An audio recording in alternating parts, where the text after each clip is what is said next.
difficult days ahead. But it really doesn't matter with me now, because I've been to the mountaintop.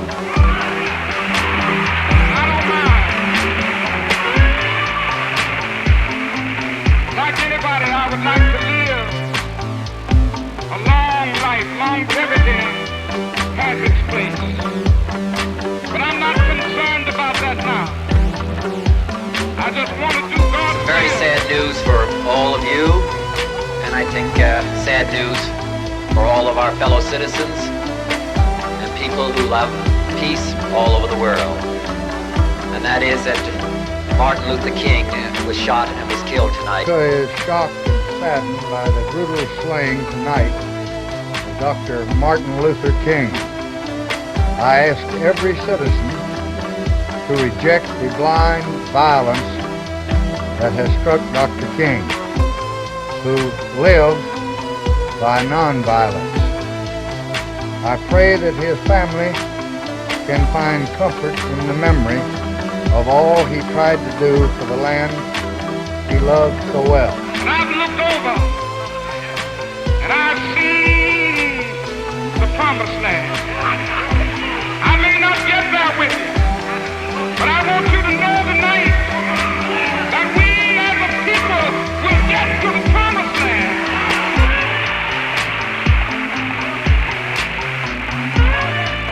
So I'm happy tonight. I'm not worried about anything. I'm not fearing any man. Mine eyes have seen the glory of the coming of the Lord. When King took the pulpit of the Bishop Charles Mason Temple on April 3rd, he sought to rally his supporters for a peaceful march, then scheduled for April 9th.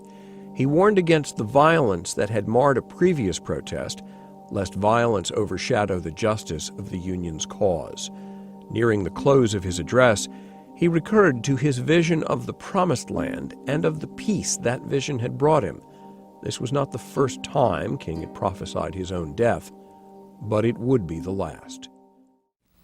Eyewitnesses to the assassination say that Dr. King left his room 306 at the Lorraine Hotel just before dinner to get some air.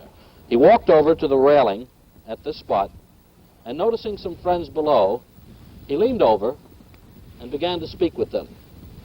Police say 205 feet away, in a window in a flophouse, the assassin waited. He waited, police believe, in a bathroom down the hall from the room he rented but 4 hours earlier. To get a clear shot of his victim, the assassin apparently had to stand in the bathtub, leaning forward to brace his arms on the window ledge to steady his rifle. And this was the view he got. He fired a single shot, hitting his target squarely, and then he ran. Out of the bathroom and along the decrepit hallway, turning, he raced down the rickety wood stairs and out. One policeman said he simply faded. Ike Pappas, CBS News, Memphis.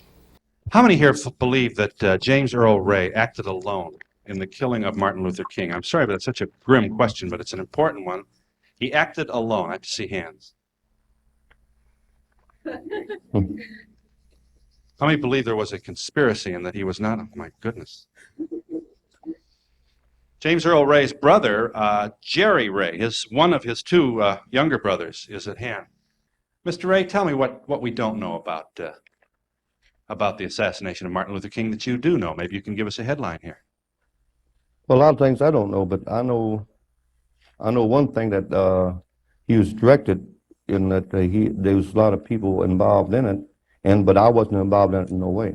You had nothing at all to do with the assassination of Martin Luther King? I hadn't talked to him about 3 months before the assassination took place. Yeah. Do you think your brother pulled the trigger that killed the civil rights? No, sir, I don't think it. And they had experts that analyzed his voice saying that he didn't assassinate King. You know that the famous attorney Percy Foreman quotes your brother as saying that you, Jerry, was with him at the time he bought the gun. But he didn't say that until after my brother filed a libel suit against him. Before that, he wasn't talking that way, but then... Okay, but it's not likely that Percy Foreman, a man of wealth and reputation, would make... And a professional crook. You think he is? He was indicted in Texas for extortion, I think it was. Well, those charges have not been litigated, and I still don't know if I understand what would motivate Percy Foreman to lie. Now, once he goes ahead and he's apprehended and he stands trial, all right, I said Percy Foreman comes in and basically sells him down the river, all right? And about, I think it's 24 to 48 hours after he has his mini trial where they recite the evidence against him, and Foreman didn't object to anything. The only guy who said anything was Ray. All right, when the judge said, you know, do you want to say anything? He says, well, yes, I would. And he goes, well, what is it? He goes, well, I just want to get it on the record that I do not agree with the theories of Mr. Hoover or Mr. Clark. And he says, who's Mr. Clark? Ramsey Clark, the Attorney General. I just want to make it clear I don't believe what their theories are saying. All right, and that's the only thing that he says on his behalf during the entire mini trial. It was really no trial at all because Foreman didn't put on, didn't No do anything. defense. Yeah, he didn't say anything. All right, during the whole thing. All right, and so about 48 hours after the trial, Ray realizes what happens to him, and he writes a letter to the judge saying, I would like to reconsider everything that just happened. I don't think I was represented well. And in a very, very puzzling happenstance that could only happen in the movies, the judge, Preston Battle, is actually reading his plea on his desk, and he's about to go ahead and sign it, and he had a heart attack and died. Oh, come on. Come I'm on. not kidding you. I said it's out of a movie, all right? So there went the last best chance, for. I mean, he just collapsed? Right. Yeah, it was right on his desk when they found his body, all right? Oh, you mean in his private office, not Yeah. in front, not Yeah, in his private office. Well, so they said it was a heart attack. Well, There was nobody in the really room knows. with him. No, nobody really knows He what happened, apparently but died from a heart attack. That's what happened, all right? And so James Earl Ray wasn't allowed. Now, let me tell you something else. In that kind of a situation, all right, when you're in the process of reapplying, for a rehearing, et cetera, and Yeah. something happens, and you're supposed to be able to refile it later. Well, what they did is when James Earl Ray finally got a good lawyer, William Pepper, all right, the Tennessee legislature changed the law. So he couldn't get a new trial. All right, that's how determined they were. Yeah, but if they change the law, that doesn't go retroactive. Yeah, they made it retroactively. Okay, that he couldn't do it. All right, that's how Shades of our current administration. Yeah, right. So We didn't break the law, we changed it. right. So what happens is he doesn't get to use that part of the law to go ahead and get a new trial. Now what happens later is that years down the line, James Earl Ray finally gets an attorney who's willing to take his case for nothing and go ahead and argue and trying to get him a new trial. And this guy's name is Bill Pepper. Who's William Pepper. William Pepper, right. He has his own history. He's a notable personage at the time. Right. He's an American who moved to England, all right, and he did a lot of really good things with King when he was alive. All right. It was supposed to be Pepper who actually got King interested in the Vietnam War when he did this article for Ramparts magazine. Under the terms of the law, James Earl Ray is guilty of killing Martin Luther King Jr. In March of 1969, he entered a guilty plea and was sentenced to 99 years in prison. At the trial, the district attorney told the court that he had a witness who saw Ray run from this bathroom from which the killing shot was fired, down this hallway toward the stairs. Outside the building, and just a few feet down the street in front of this store, a bundle was discovered. In the bundle, there was a rifle with one fired cartridge casing in the chamber. Ray's fingerprints were on the rifle, and it was of the same caliber as that used in the assassination. Also in the bundle were several other items, including binoculars and some clothing that belonged to James Earl Ray. Ray acknowledges that he was in Memphis, that he bought the rifle, that the other items in the bundle were his, and even the fact that he rented a room in the boarding house, number 5, just down the hallway from the bathroom from which the shot was fired. And so now you have to believe that the place that he chose to kill King was a public restroom, because they didn't have restrooms in the actual rooms. Yeah. It was a communal, a public restroom. Now, That's where he supposedly fired from. right, on top of a bathtub. to get through the window, and there's been pictures taken, a French magazine, they actually sent a guy in there to see if they could go ahead and take the shot that was supposed to kill King. They had to have the guy, and I've seen the picture, you would have to be a gymnast, you know, to contort yourself in the position to go ahead and fire through the top of that window, you know, and kill King. Now, on top of that, of course, if you're in a public restroom, you don't know who's waiting outside. Somebody could be waiting outside, you know, and sees you, you know, run right out with you happen to have a rifle in your hand, etc. But this is the story we have to believe that Ray did this. And the capper to this story is that supposedly after King is shot, Ray goes into his room, grabs all his things, stuffs them into a briefcase, runs down the stairs, okay, jumps into his car, but before he jumps into the car, he drops the briefcase and leaves it in front of this five and dime store called Knief's, including all this incriminating stuff about, you know, the camera, okay, the beer can with his fingerprints on it, etc., all this other stuff that he bought. You know, as Mark Lane said, you know, if James Earl Ray did that, he should be not guilty by reason of insanity, all right, for, you know, to go ahead and do that. Now, it came out later at the civil trial, which Pepper managed to push on towards after he couldn't get the evidentiary hearing with Judge Joe Brown. He had a civil trial against a guy named Lloyd Jowers, who had that tavern that we were talking about next to Bessie's boarding house, all right. It came out that the guy who owned that five and dime store, where they found the suitcase, he told his son that that case was there 10 minutes before the shooting. The official version of what happened here at the Lorraine Motel that day, put forward by Memphis police and the FBI, was that as Dr. King stood here on the balcony outside his room, leaned over to talk to someone below, a shot was fired from a rooming house across the street and just over 200 feet away, a shot fired by James Earl Ray. But now Lloyd Jowers wants to come forward and say it didn't happen that way. The new story is that the shot was fired from somewhere down below, perhaps as close as that row of bushes just above the wall, and not fired by James Earl Ray, but instead by a new shooter that Jowers had been asked to hire. According to Jowers, the man who asked him to help in the killing of Dr. King was a now-deceased Memphis produce dealer named Frank Liberto. Liberto done me several large favors, so I owed him a favor. What did Frank Liberto ask you to do? He asked me to handle some money transaction, hire someone to assassinate Dr. Martin Luther King. To kill Dr. King? Yes, sir. He asked me if I knew someone. I told him I thought I knew someone who would probably do it. I wound up being the last judge hearing the James Earl Ray matter.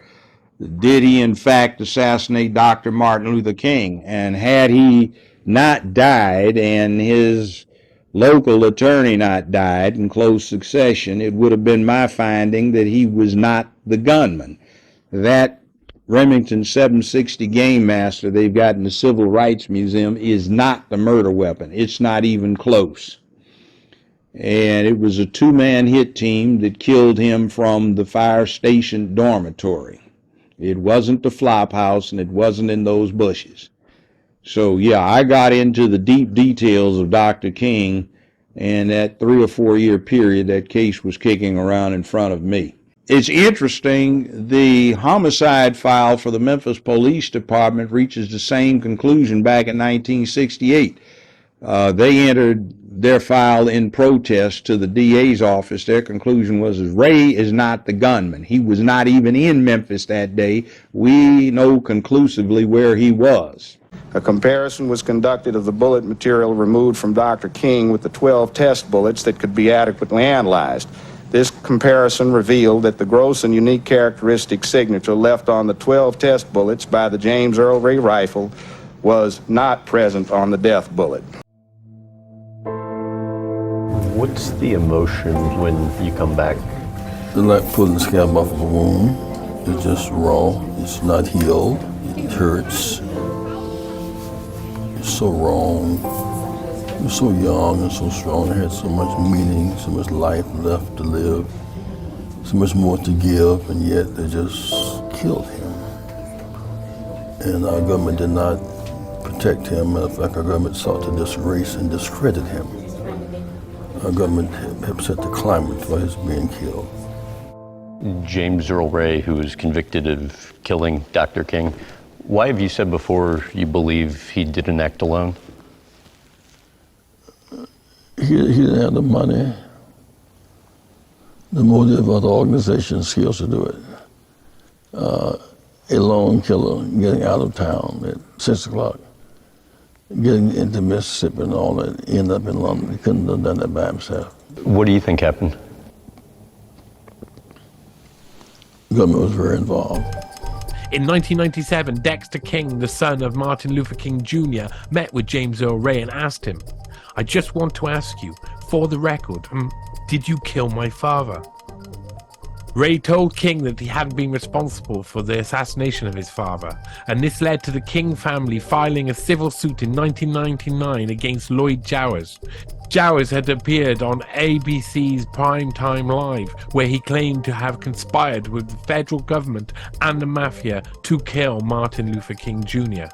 The jury in the case of Coretta Scott King versus Lloyd Jowers, which was made up of 6 blacks and 6 whites, decided that the Memphis police and federal agency had conspired to murder Martin Luther King. The King family's belief that James Earl Ray had been innocent endures, with the Washington Post reporting in March 2018 that "it pains my heart," said Bernice King, 55, the youngest of Martin Luther King's 4 children and the executive director of the King Center in Atlanta, that James Earl Ray had to spend his life in prison paying for things he didn't do. It's not off the cuff, just, oh, let's go do it. This was planned out. Correct. With many people involved. Right. And then the guy who's actually standing over his body, Merrill McCullough, who's supposed to be a part of this invaders group, which is modeled on the Black Panthers. Okay? There's a famous picture of King, and this guy's standing over his dead body. Okay? And he's pointing at where James Earl Ray is supposed to be. Okay? Across the street. All right? And this kid's name is Merrill McCullough. And like I said, he had been supposedly part of this group called the Invaders, modeled on the Black Panthers. It turns out that Merrill McCullough had been an informant for the Memphis Police Department, had been working for the FBI also. When Sam Donaldson heard about this, okay, he says, "You're not going to tell me," like smiling, "that this Merrill, you're not going to say Merrill McCullough works for the Central Intelligence Agency, do you?" And they said, "That's what we're saying." So on national TV, Sam Donaldson calls up CIA headquarters, okay, and he gets the desk officer there, and he goes, "Do you have a man named Merrill McCullough that works there?" And the guy doesn't know what's happening, so he looks at the roster and he goes, "Let's see, yeah, we do." Goes, "Do you mind if I talk to him?" So McCullough comes in the telephone, and Donaldson asks, "Are you the Merrill McCullough who's in that famous picture of Martin Luther King when he's dying on the balcony of the Lorraine Motel?" And he goes, "Yes." And he goes, "And you work for the Central Intelligence Agency?" And he goes, "Yes." "How long have you worked for the CIA?" 17 years. All right. So now we have the guy standing over King's that pointing to the wrong place. We now know was an undercover agent. Okay. All these years we weren't allowed to know that. Okay. Now why that's important is because the reason he ends up in Memphis at all is because the invaders had broken up his first demonstration in Memphis. Okay, for the sanitation workers there. He'd been down there in late March. The invaders break up that demonstration. Okay, they start throwing cans through windows, etc. And that's what brings him back, because he felt so bad that it turned out so badly that's why he comes back.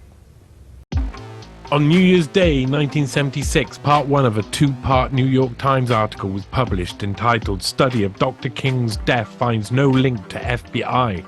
The article started off by stating, "For nearly 8 years, the assassination of Reverend Dr. Martin Luther King Jr. has puzzled many private citizens and even some government officials who were skeptical that James Earl Ray, an escaped convict with no obvious antipathy towards the black civil rights leader, had been the lone assassin, despite Mr. Ray's own admission of guilt in court." In fact, the previous November, a Senate Select Committee on Intelligence had disclosed that the FBI had waged a significant campaign for at least 6 years to discredit Martin Luther King.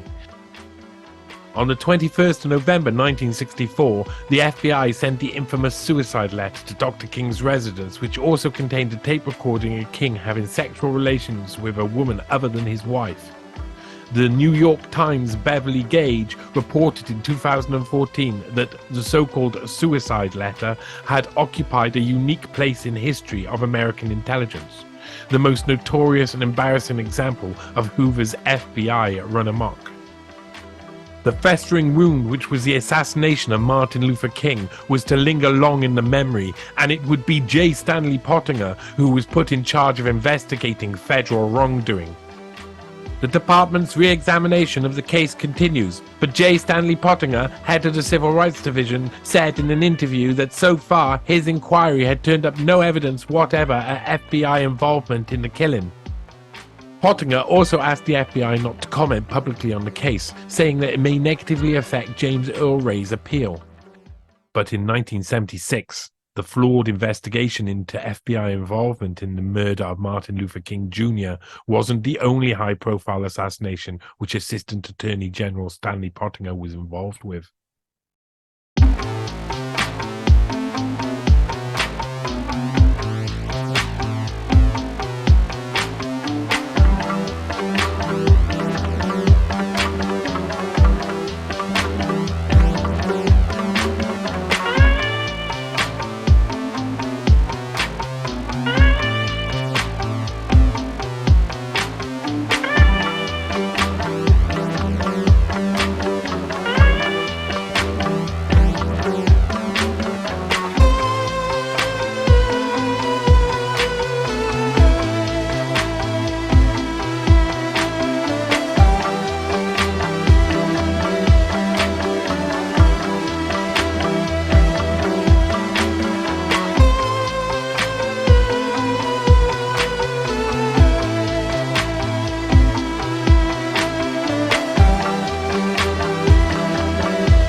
What we know is that we will end up with many more unemployed